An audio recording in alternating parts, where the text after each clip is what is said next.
So today I'm going to talk about a series called Convergence, which was a 9-issue miniseries, which was actually 10 issues because there was an issue 0. I'm missing the first 2. But I do have the hardcover version, which was an interesting buy since I did not like the series. But I probably, if I'd have had the first 2 issues, I probably wouldn't have bought the hardcover copy. But the idea of Convergence is it's playing on DC's reboots. It's retconning, retroactive continuity. So the idea of continuity is that DC is all one seamless universe. So if one writer writes something, then that should be part of the history of the character or characters. And it obviously is not seamless. There's all sorts of times when writers will do things and then other writers will simply ignore it. The big event that really tried to kind of clean up the universe was Crisis on Infinite Earths, where they took all the various... Because DC had been buying up smaller companies like Fawcett, Charlton, and each time they would do it, they would create a new world for those characters. And in Crisis on Infinite Earths, they combined them all into a single Earth. Even Earth 1 and Earth 2 were combined into a single Earth. And so this made a lot of different changes. And most of the time when they do a reboot, it's just a matter of monetary. It's trying to increase interest in the comics when sales are soft. So the idea of Convergence, which when I heard about Convergence, I was kind of excited. The idea is that Brainiac has been going around grabbing up cities prior to them being erased from continuity. And being erased means that it doesn't mean their cities are destroyed. It means they never existed. They have no history at all. So, for example, Earth S, which was the Fawcett planet of Captain Marvel, or Shazam, it was now merged into Earth 1, but it wasn't just smashed together. The entire history of a Earth S separate from the DCU was erased. So that Captain Marvel was always part of the DC universe rather than having suddenly become part of Earth 1. This would also mean that there's now kind of 2 different versions of Captain Marvel. There is the one with a history outside of the DCU, and there is one that has always existed in the DCU. And the one outside of the DCU has now been gotten rid of. He no longer exists, never existed.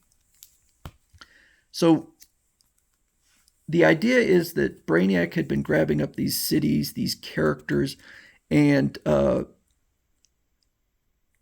it really doesn't make sense. I mean, I don't know how Brainiac could sit there and grab up timelines or continuity that were removed by editorial decisions, but we'll just go with, well, it's Brainiac, so Brainiac doesn't.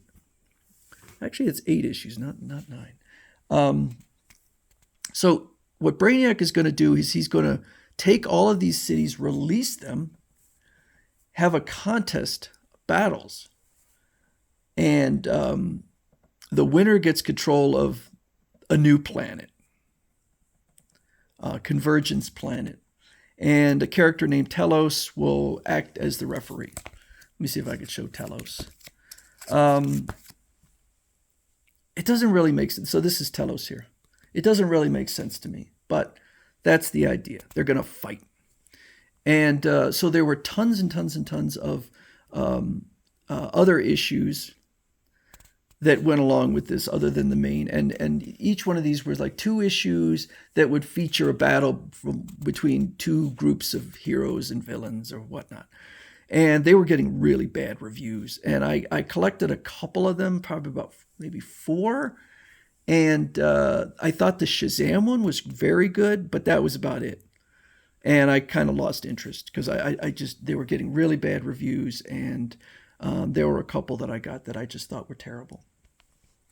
So Brainiac's plan is sabotaged by a character named Deimos, which was a villain from the Warlord series. And I remember Warlord from the 1970s, although I never read any of the issues.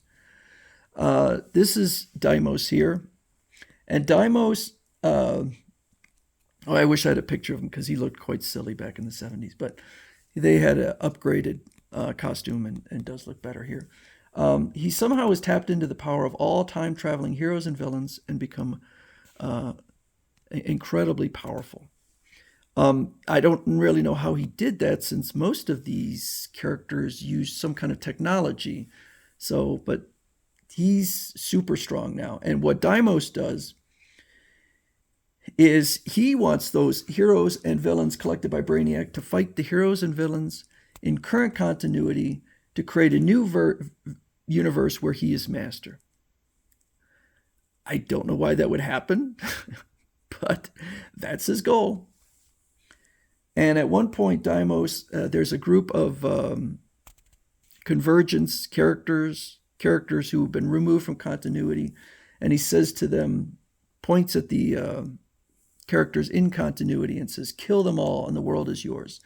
And Captain Marvel, this would be the Captain Marvel removed from continuity, says with a smile, with pleasure. And at that point, I'm like, well, why would Captain Marvel, who is a hero, be happy to kill characters that I don't think he even knows? But so later in the series, so Deimos is kind of set up as the big villain. Telos is a really poorly fleshed out character. Sometimes he's a straight up villain. Sometimes he's a puppet of Brainiac. He doesn't even serve any purpose. Brainiac could have been doing all of this stuff, and Telos would have served no purpose. So I don't think Telos is a necessary character at all. Which leads Deimos is the main villain, and Brainiac gets kind of pushed to the side. Later in the series, 0 Hour Parallax, so that's another character that was removed from continuity,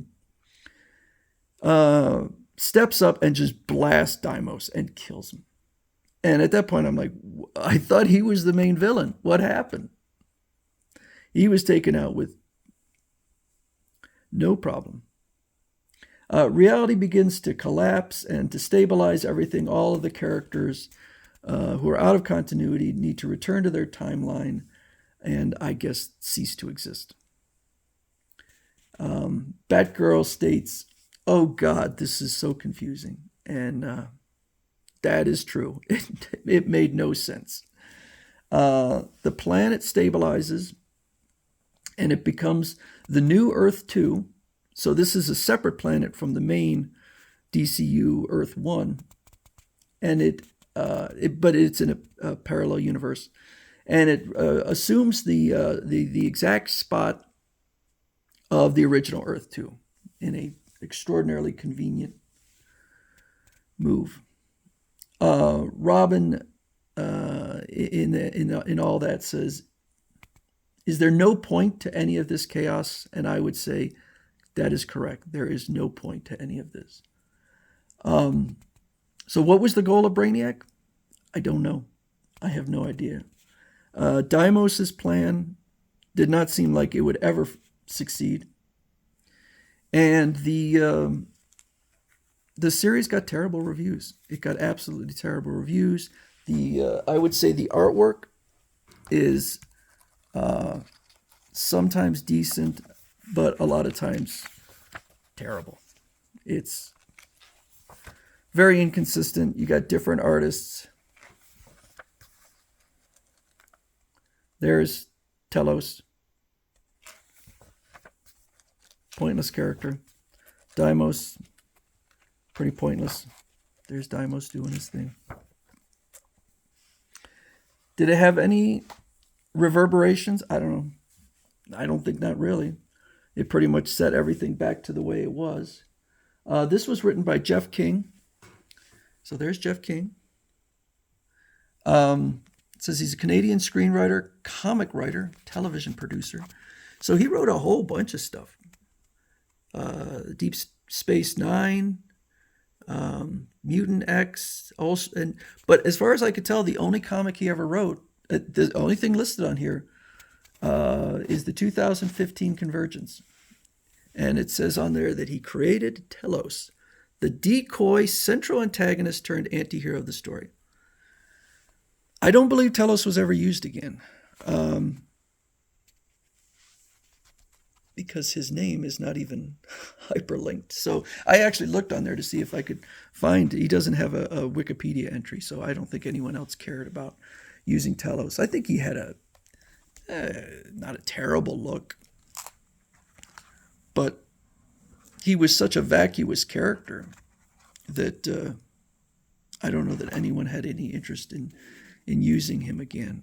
I think this was a series with potential, and given that unless Jeff King wrote some smaller stuff, I think that DC took a chance with him and it didn't work out, and maybe never used him again, and went back to writing. I guess TV was more of his thing.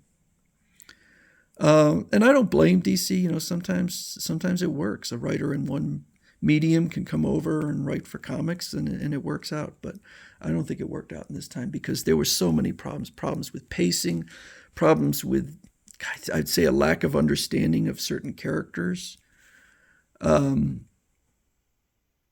Writing different mediums requires different skills, and I just don't think that his skills translated. At least not. I don't know why you would, if he wrote anything smaller, but I don't know why you would instantly put him in charge of